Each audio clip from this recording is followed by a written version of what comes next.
Okay, let's go into the last episode of the Ranger Uranium Mine case study.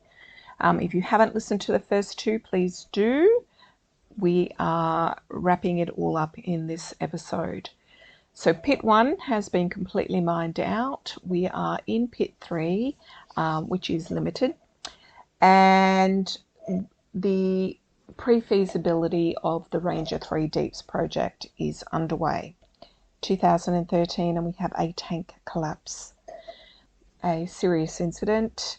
It's causing a 6-month care and maintenance schedule at the site, so no operations at all other than putting things into a safe state and undertaking a full HAZOP investigation.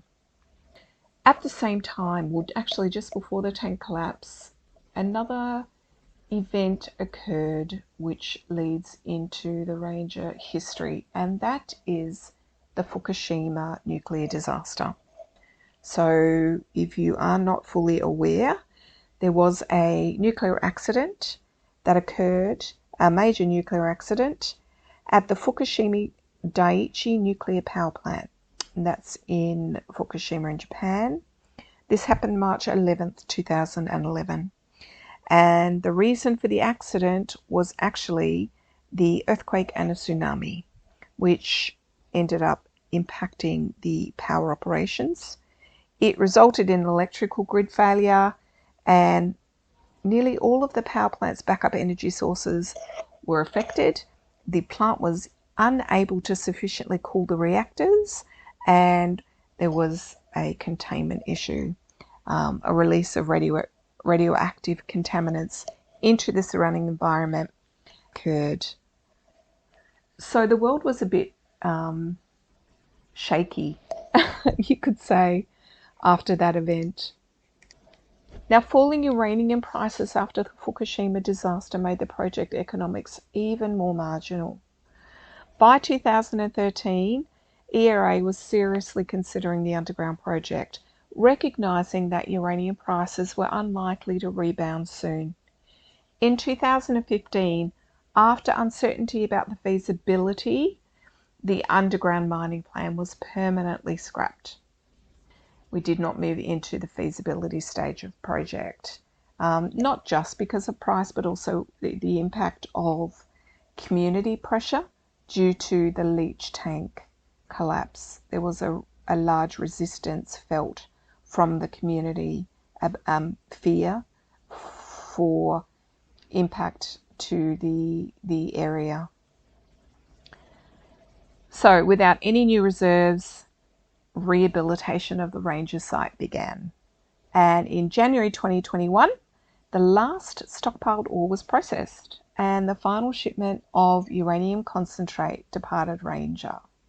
The ERA's current lease was actually given by the federal government, and this was before the Northern Territory government became self-governing. And the conditions of the lease were due to expire in January 2026. To rehabilitate the site properly in that time frame would have been very complex and challenging. The federal government actually passed a law, an amendment to the Act, which allows ERA to have a longer period of time to undertake the rehabilitation process. It's now due to be completed in 2028. It's not just the timing that's been extended, but actually the costs have blown out as well. The most up-to-date assessment estimates between $1.6 and $2.2 billion to complete the rehabilitation costs, which is quite significant. Now, the Mirror traditional owner, Corbin Mujundi, has been quoted as saying that he's pleased that the time has been extended because rehabilitation can be done more comprehensively. He feels that the change in the law and the change to the conditions that ERA needed to comply to was about listening to the Mirror people. They wanted more time for a full cleanup, and they were given that. Significant challenges do remain for the rehabilitation of Ranger. Cost is not yet completely known. The timeline is not yet completely known. But there's full commitment from both ERA, the government, and the Mirror to do this properly. as a sideline, in September last year, ERA released an evaluation of the company which suggested that the Mirarr traditional owners might actually consider allowing 2 further deposits to be explored near Ranger. But this is shut down. This has been shut down. There will be no further mining allowed on the area.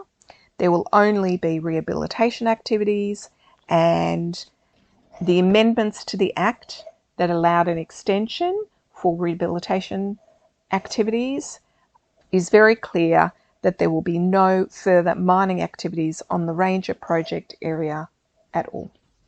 So the story of Ranger Uranium Mine as it relates to the Australian mining history will be completed with the successful rehabilitation of the mine site and hand back to the Mirarr traditional owners.